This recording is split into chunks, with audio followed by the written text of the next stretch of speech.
Mesdames, Mesdemoiselles, Messieurs, bonsoir. Je suis très ravi d'être avec vous une fois de plus dans le cadre de ce programme Destination Turquie. Destination Turquie, aujourd'hui autour du Tchaï, nous sommes venus à la rencontre d'un très grand entrepreneur. Et pour moi, c'est pratiquement le plus grand des entrepreneurs africains en Turquie. Parce qu'il fait beaucoup de choses et il fait bouger les lignes. Il repousse les lignes jusqu'à leur dernière limite. Il s'agit de quelqu'un que vous allez avoir le temps de découvrir et certainement, comme moi, de l'apprécier parce que c'est quelqu'un qu'on découvre progressivement et qu'on ne peut qu'apprécier vu son dynamisme et vu son caractère de leader. Il s'agit de Monsieur Dieudonné Didier Tudja, qui, je préfère l'annoncer ainsi, est le président de la communauté camerounaise en Turquie. Il est également le président du Cercle des Amis du RDPC en Turquie. Il est également, vous aurez le temps de le découvrir, c'est quelqu'un de très intéressant et de très inspirant aussi. Merci de rester scotché sur nos programmes. Bonjour Monsieur Didier. Oui, bonjour. Bonjour. C'est vrai, généralement je t'appelle président. C'est pourquoi j'ai hésité à prononcer Didier tout à l'heure, parce que c'est vrai, beaucoup de gens t'appellent Didier, c'est plus amical, mais moi j'ai l'habitude de t'appeler président, parce que pour moi tu es mon président, le président de la communauté camerounaise en Turquie. Qui est Didier? Comme ça, rapidement, qui est Didier? Parce que certainement il se demande, certainement aussi après l'introduction de tout à l'heure, mais qui est ce Didier? Oui, Didier, c'est un Camerounais comme tout le reste. Il n'y a pas de différence. C'est un Camerounais comme tout le reste, mais moi je ne dirais pas que c'est un Camerounais comme tout le reste parce que depuis que vous êtes en Turquie, vous avez fait bouger beaucoup de lignes et vous apparaissez comme un rassembleur au sein de la communauté camerounaise. J'ai pu recueillir plusieurs témoignages qui sont pratiquement unanimes sur votre personne. C'est pour ça que je dis, vous n'allez pas nous dire que vous êtes un Camerounais comme tous les autres. Mais bien sûr, ça ne change rien. Tout ce que je sais, c'est qu'à partir du moment où quelqu'un se déplace, laisse son pays, laisse sa famille pour aller en Occident se chercher, il doit être prêt. Ah, je comprends. Donc c'est pour ça que vous êtes si entreprenant. Oui, mentalement, on doit être préparé. On sait là où on va, on connaît ses objectifs et puis voilà. Et en quel moment vous êtes arrivé en Turquie pour faire comme ça un bref parcours? Oui, je suis en Turquie depuis le 15 octobre 2011. Vous avez retenu la date exacte? Bien sûr. Le 15 octobre 2011. Et lorsque vous arrivez en Turquie, comment ça se fait? Comment vous devenez président de la communauté des Camerounais de la Turquie? Et comment vous commencez à fédérer tous les Camerounais autour de vous et à les aider dans les différents problèmes qu'ils rencontrent au quotidien? C'est un peu... C'est simple à comprendre. Je suis arrivé, j'ai cherché où se trouvaient les Camerounais. Je voulais rencontrer ma famille, je voulais rencontrer mes frères, mes soeurs. Quelqu'un m'a indiqué, voilà, si tu veux voir les gens, les Camerounais, va à tel endroit. Je me suis dirigé là-bas. J'ai rencontré quelques personnes, je me suis présenté, on a commencé à changer. Et bon voilà, ils m'ont fait savoir qu'il y avait des réunions qui se tenaient une fois par semaine, parfois une fois en 2 semaines pour qu'on puisse se voir, pour qu'on puisse changer. J'ai dit, bon, voilà, pourquoi pas. J'ai demandé l'adresse, le programme m'a donné, et c'est comme ça que je suis allé. J'ai rencontré les frères, les sœurs, et justement, se regroupaient. À l'époque, c'est le président Taïou qui était aux affaires, c'est lui qui avait l'initiative de rassembler les Camerounais. Et puis on a commencé à changer ensemble. Bon, pendant les interventions au sein de la réunion, votre leadership, quelque part, je me dis qu'ils ont apprécié peut-être ma façon de voir les choses. Votre leadership a fait juste tout simplement les choses, quoi. Oui, et à un moment donné, j'ai commencé à travailler sur le président Taïou comme son porte-parole. Et malheureusement, à un moment, il a eu, je ne sais pas moi, qu'est-ce qu'il a faire se dépêcher urgemment pour quitter le pays. On est resté à peu près 6 mois. C'est les compatriotes qui m'ont dit, mais tiens, vous avez toujours l'habitude d'intervenir, vous avez l'habitude de dire des choses intéressantes. Pourquoi est-ce que la communauté peut rester aussi tranquille? Il faut quand même quelqu'un pour pouvoir nous conduire et nous trouvons que tu es la personne indiquée. Je dis non, mais non. Le monde, ça ne se passe pas comme ça. La démocratie existe partout. Si jamais vous sollicitez mon appui, pourquoi pas, je viendrai toujours vous dire, intervenir, vous dire ce que j'ai l'habitude de dire ou bien partager mes idées avec vous. Et voilà, ça a commencé petit à petit. Un jour, un matin, on a dit, bon voilà, il faut faire l'élection d'un nouveau président. Ils m'ont demandé de mettre ma candidature, je l'ai fait et ils m'ont sollicité. Quelque temps après, si j'ai bon mémoire, je me suis déplacé pour l'Égypte, au Caire. Où j'ai démissionné avant de partir parce que selon mon calendrier, j'ai dit, bon ben tiens, je ne peux pas accrocher une communauté en l'air parce que je ne suis pas là, il y a tant de Camerounais ici. Je suis allé en Égypte, je suis revenu à ma grande surprise, on a fait une deuxième élection et j'ai été toujours élu comme le président des Camerounais. De toutes les façons, moi ça ne me surprend pas vu votre dynamisme. Je ne suis pas surpris. Merci. Vous savez, la première fois qu'on s'est rencontrés, c'était au consulat du Cameroun. J'étais là pour une intervention et je vous avais rencontré, vous m'avez approché et nous avons eu plusieurs échanges et à partir de là j'ai compris un peu tout ce que vous faites pour la communauté parce que ce jour-là même vous étiez avec 2 ou 3 personnes, vous avez carrément abandonné vos activités pour venir en aide à ces personnes-là et j'avais causé à l'occasion avec ces personnes qui m'ont dit comment vous les avez rencontrés et ce que vous êtes en train de faire pour elles. Donc, depuis là, moi, si vous le savez très bien, j'ai beaucoup de respect pour vous. C'est à cause de tout ce dynamisme-là. Moi, je suis très impressionné par des personnes qui prennent des initiatives, des personnes qui font bouger les lignes. Et pour moi, vous en faites partie. Et ça, c'est pour la communauté camerounaise. Vous avez plusieurs casquettes. On vous retrouve également dans le cercle des amis du RDPC. Quelles sont vos activités dans ce cercle-là, les amis du RDPC en Turquie? Là aussi, j'ai dû vous observer. Vous avez organisé ici des rencontres, vous avez organisé des causeries, vous avez sensibilisé les gens, vous avez encouragé les gens à aller aux élections. Bref, vous faites beaucoup de choses dans l'ombre. On n'en parle pas toujours, mais vous êtes carrément toujours à l'œuvre. Oui, mais vous voyez, maintenant je vais commencer par la dernière question concernant ma personnalité et la manière à laquelle j'assiste les compatriotes. Je suis celui qui pense qu'être leader, ce n'est pas le nom, ce n'est pas ce titre-là, être président ou quoi que ce soit. Je pense que le président, le leader, c'est le travail. Tu dois donner au maximum aux personnes, je dirais, qui sont dans des difficultés. Tu dois agir à l'heure et au moment qu'il faut pour des cas de sinistre, quel que soit le besoin. Je pense que c'est ça qui fait un leader. Un leader n'est pas parce qu'on doit passer par là, on va dire président, bon, ben à la fin. Une chose qui me surprend aussi, c'est que votre téléphone est toujours ouvert, quelle que soit l'heure, et vous êtes toujours prêt à rappeler, à écouter. Franchement, c'est une qualité qui... Oui, mais si les Camerounais ont dit que voilà, tu dois être en tête de notre communauté, tu dois veiller parfois à nos problèmes et que j'ai accepté, il n'y a pas de raison que je ferme ma ligne. Parce que si je ferme ma ligne, ça veut dire que j'accepte et à moi-même, je ne fais pas ce que je ne donne pas ce que j'ai promis. Je pense que si ma ligne est toujours ouverte, c'est parce que je me dis qu'à tout moment, il peut y avoir un cas de malheur, il peut y avoir un sinistre où il faut intervenir rapidement. Je peux, moi, même si je ne suis pas présent, donner la ligne à suivre, essayer d'apporter ce que je peux pour que cette situation soit réglée le plus rapidement possible. Et je pense qu'en faisant cela, ça aide et ça sauve pas mal de compatriotes. Oui, non, j'ai des témoignages, ça a sauvé plusieurs personnes.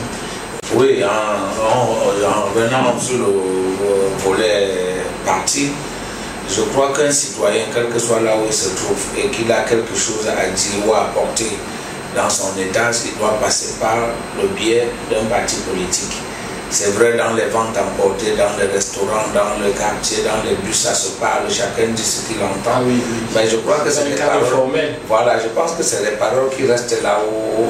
Ouais, ça reste dans la bouteille. Dans la bouteille, dans le secteur où on est en train de faire ces échanges-là. Donc, pour moi, la voie la plus idéale pour faire comprendre son idée ou apporter à notre gouvernement et donner son point de vue, soit apporter quelque participer chose, à quelque chose, à l'œuvre de construction de notre gouvernement et de notre cher beau pays. Je pense qu'il faut le faire sur le biais d'un parti politique. Dans un cadre formel. Oui, dans un cadre formel. Et depuis que j'ai grandi, j'étais petit, j'ai grandi, j'ai connu le RDPC, j'ai connu tant d'autres partis, mais j'ai été inspiré par le programme du RDPC que j'incarne sous forme de cercle des amis aujourd'hui, en attendant que nos aînés puissent peut-être apprécier au jour du lendemain et voir peut-être si on peut avoir, on peut installer une section ici en Turquie, puisque c'est une diaspora jeune. Et je me suis dit pourquoi pas rassembler. Et elle augmente chaque jour. Voilà, pourquoi pas rassembler donc des camarades qui peuvent penser comme moi, qui peuvent regarder les choses dans le même sens, qu'on puisse de temps en temps se réunir et voilà, échanger et réfléchir pour l'avenir de notre pays. Et voilà, le chef d'État a dit que nous avons l'émergence, on a un programme d'émergence en 2035. On doit faire quelque chose. On ne doit pas rester bras ballants. Oui, l'émergence ne vient pas si on reste dormi. Si on reste dormi. Nous sommes des Camerounais. Nous n'avons pas seulement la bouche pour peut-être critiquer. On doit apporter. Quand tu critiques, qu'est-ce que tu as fait pour participer? Tu as proposé quoi qui n'a pas fonctionné? Justement, dans cette lancée, il y a un auteur, Bernard Eliade, qui disait contester, c'est constater pour construire. Effectivement. Et non juste contester, il faut constater, construire. Effectivement. C'est ce que vous êtes en train de dire. Oui, je pense comme ça moi aussi. Je pense à la même direction. Je pense que ça c'est mon opinion et j'ai toujours voulu que les gens critiquent en proposant quelque chose. C'est pas parler du matin au soir qui règle une situation. Il faut apporter. C'est notre pays à nous tous. Vous aurez maudit l'obscurité, voilà. Il n'y aura pas de lumière. Voilà. Il faut dire, oh, il y a de l'obscurité, se lever et appuyer sur l'interrupteur et la lumière viendra. Par exemple, par exemple. Je comprends très bien. Et quelles sont, quelles sont les activités que vous faites? C'est-à-dire, comment est-ce que vous y prenez au quotidien auprès de vos compatriotes? Oui, surtout auprès de mes compatriotes, tu sais, une diaspora est construite appartient à beaucoup de personnes. Nous avons peut-être 3 types de Camerounais. En Turquie, nous avons des étudiants, nous avons des hommes d'affaires, nous avons des commerçants qui viennent pour repartir, quel que soit le temps qu'ils vont mettre 10 jours, 15 jours par là.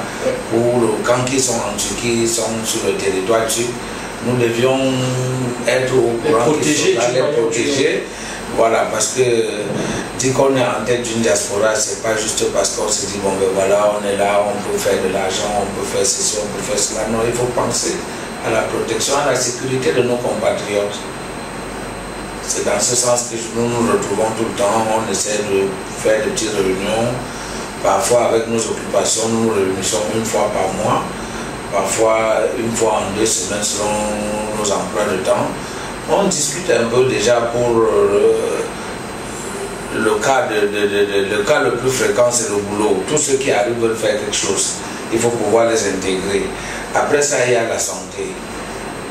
Il faut regarder comment est-ce que nos compatriotes peuvent se soigner sans avoir beaucoup de difficultés. C'est vrai, nous avons pris des contacts avec des ONG, des médecins sans frontières, et voilà. Ça, c'est des organismes qui nous assistent de temps en temps quand on a des petits cas de soucis de maladie. Et nous avons également les étudiants, et c'est un pays où ils ont leur langue. Ah oui. On ne parle le turc, c'est le turc. Il faut parler turc. Nous orientons, nous essayons de dire à nos jeunes confrères, nos jeunes frères qui arrivent, prenez le temps, étudiez la langue, ça va vous servir. pour le futur. C'est vrai, on dit que c'est difficile en Turquie parce qu'on ne peut pas communiquer. Prenons le cas de l'Allemagne, prenons le cas de l'Italie, prenons le cas de l'Espagne. Ça a été toujours la même chose et les gens se sont intégrés, ils se sont mis au travail, ils ont appris la langue et petit à petit ils ont intégré les autres. Aujourd'hui, quand tu vois quelqu'un qui veut parler de l'Europe, il va dire l'Italie ou France ou Belgique ou Allemagne. Mais il y a eu quand même des gens qui ont travaillé ces réseaux, qui ont pris le temps d'étudier ce pays, d'apprendre leur langue, d'essayer d'être ensemble avec, ils ont déblayé la route en fait et aujourd'hui les gens s'épanouissent. Je pense que c'est le même cas pour la Turquie parce que déjà la Turquie c'est un pays qui est vraiment en train d'émerger à une vitesse vraiment très remarquable. Grand V comme on dit. Surtout le 23, je crois c'était le 23 ou le 22 juin, il y a eu l'inauguration du plus grand aéroport du monde. Par exemple, il n'y a pas que ça, il y a Marmara, il y a Marmara, il y a deux dans le monde. Le métro qui passe en dessous de la mer. Il y a plein de choses que j'ai vu grandir, pousser sur mes yeux. Ça veut dire que selon mon constat, c'est un pays... Et vous vous rendez compte que ce troisième aéroport, il a été construit en 3 ans. Bien sûr. Il y a beaucoup de choses. Même le grand métro Yenikapi, ça a été construit devant nos yeux. Et vraiment, c'est un pays émergent. Et sur le plan infrastructurel, ils sont vraiment assis et ça pousse tous les jours. Je pense qu'un enfant qui se concentre ici, soit pour étudier, soit pour se battre et qu'il est calme, il prend son temps, je pense que le futur ne serait pas néfaste pour lui. Ok. Maintenant, passons au troisième volet de notre conversation. Vous avez parallèlement et en même temps, je ne sais pas comment vous le faites, mais vous le faites quand même si bien, vous avez des activités entrepreneuriales. Ces activités entrepreneuriales, non seulement vous apportez beaucoup de valeur aux entreprises turques, mais en même temps vous apportez aussi beaucoup de valeur aux entreprises africaines. Là, je ne dirais pas seulement camerounaises, parce qu'il y a des fois où je vous ai rendu visite ici, j'ai trouvé des gens qui venaient, généralement je trouve des gens qui viennent d'un peu partout.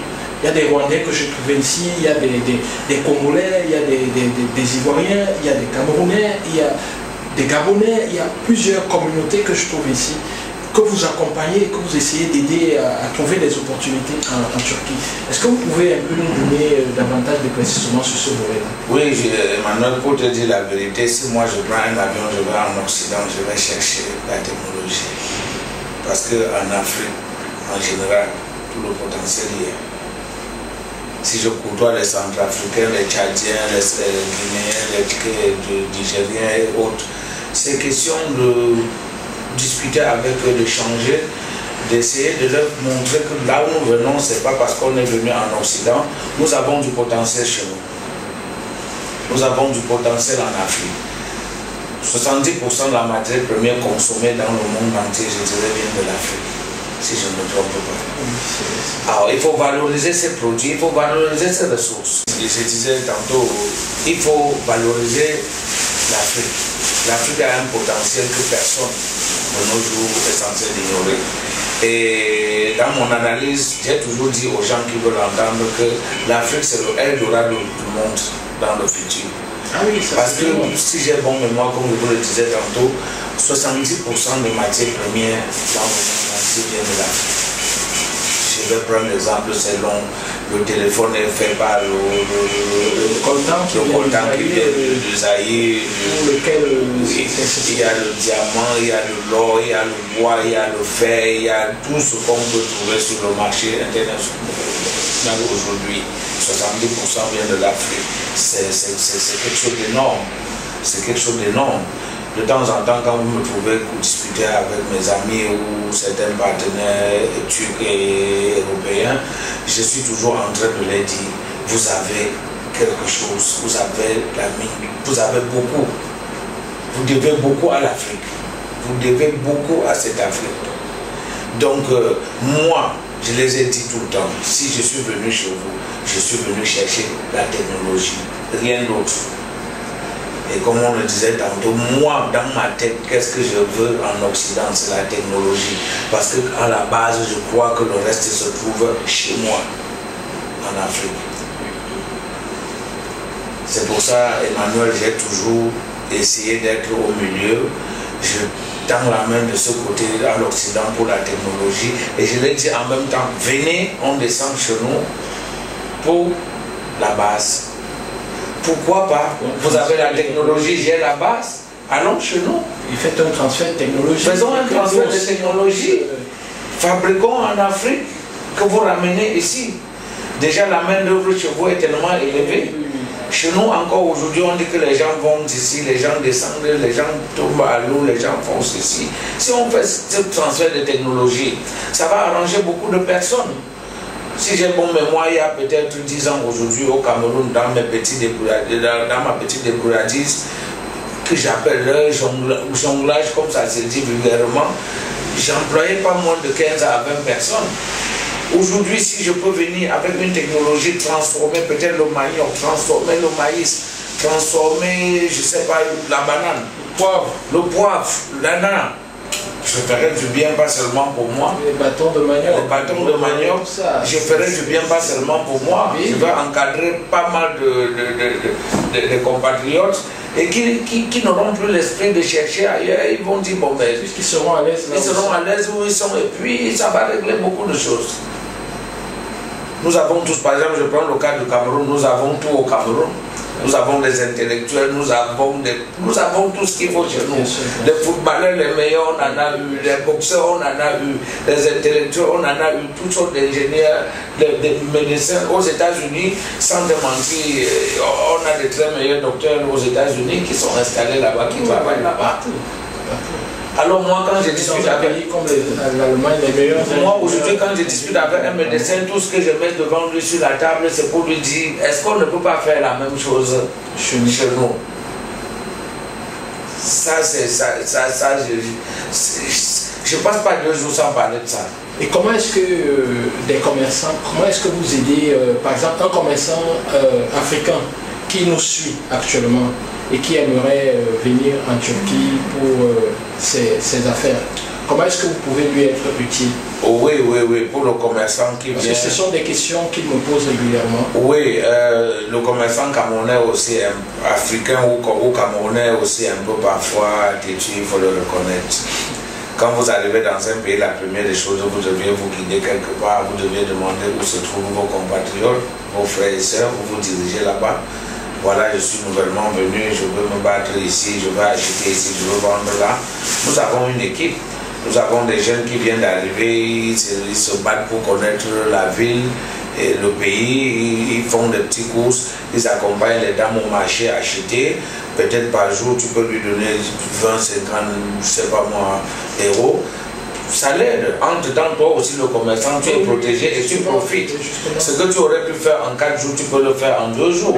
Et le reste du temps, tu fais du tourisme. Et nous avons aussi un volet sécurité. Pourquoi? Parce que quand les gens parlent, on dit les Africains ne sont pas corrects, ils sont ceci. Tout le monde, dans le monde entier, il y a les bons, il y a les mauvais. Ah oui. Je venais de découvrir certaines choses aussi qui n'est pas très bon pour des hommes d'affaires. Et quand tu n'es pas renseigné pour des hommes, pour des étrangers qui viennent acheter, et quand tu n'es pas correct, facilement tu tombes souvent dans ce genre de problèmes. Nous avons par exemple des sociétés ici qui ont déclaré par exemple qu'ils sont en faillite auprès de leur gouvernement, mais les portes restent ouvertes.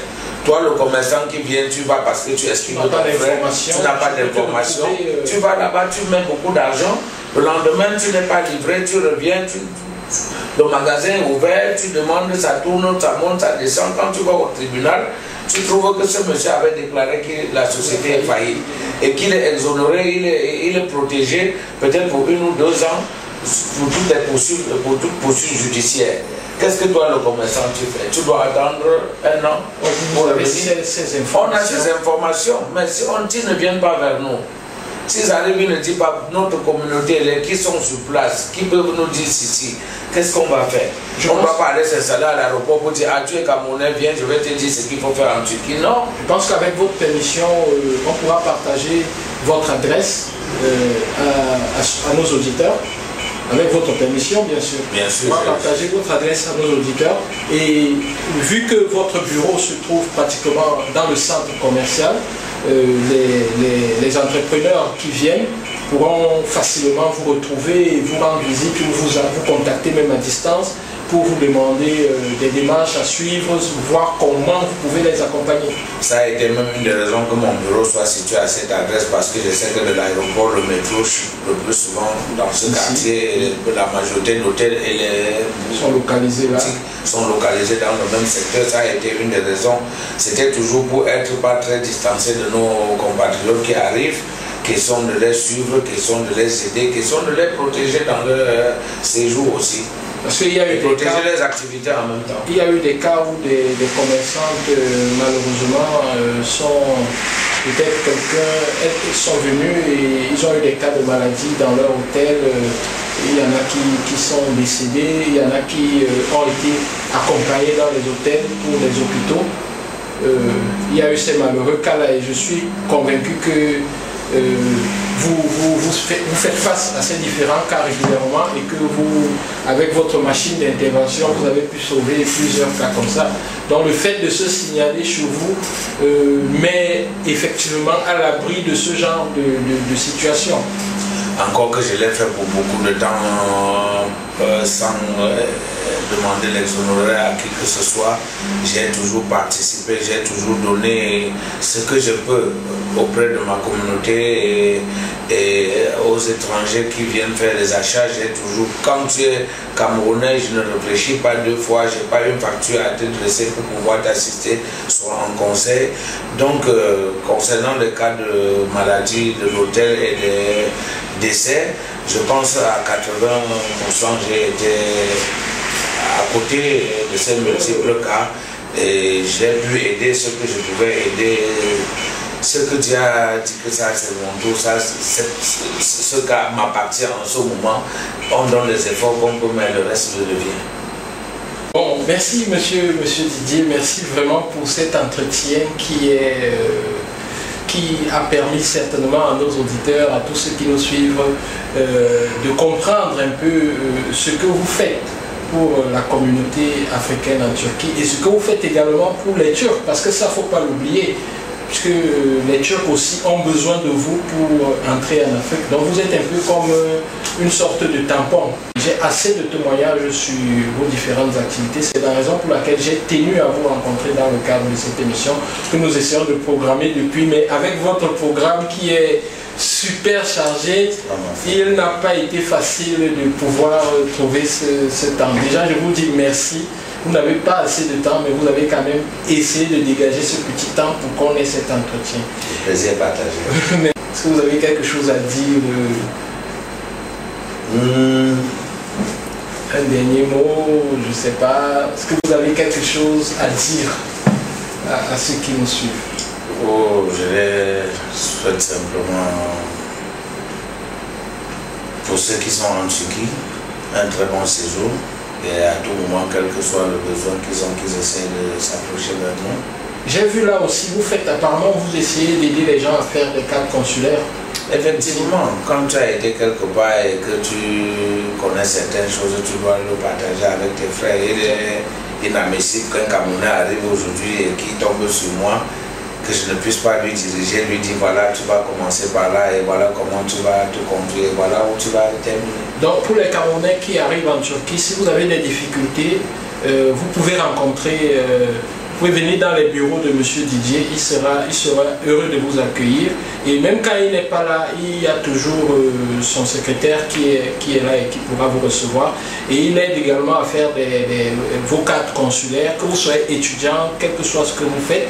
Quand vous arrivez, c'est toujours intéressant de prendre conseil auprès de quelqu'un qui est là avant vous et pas n'importe qui. Quelqu'un qui est disponible, qui est le président de la communauté camerounaise en Turquie, qui est le président du cercle des amis du RDPC, qui est en même temps entrepreneur africain en Turquie. Ok, aux auditeurs, je dis bonjour et vous êtes la bienvenue pour ceux qui pensent peut-être visiter la Turquie. Je suis installé à Istanbul. Je pense qu'Emmanuel communiquera mon adresse. Oui, je partagerai la carte de visite. Et mon téléphone reste ouvert pour tous les compatriotes qui ont besoin peut-être d'un soutien ou bien de certains renseignements. Et je vous souhaite beaucoup de santé. Bye bye. Merci.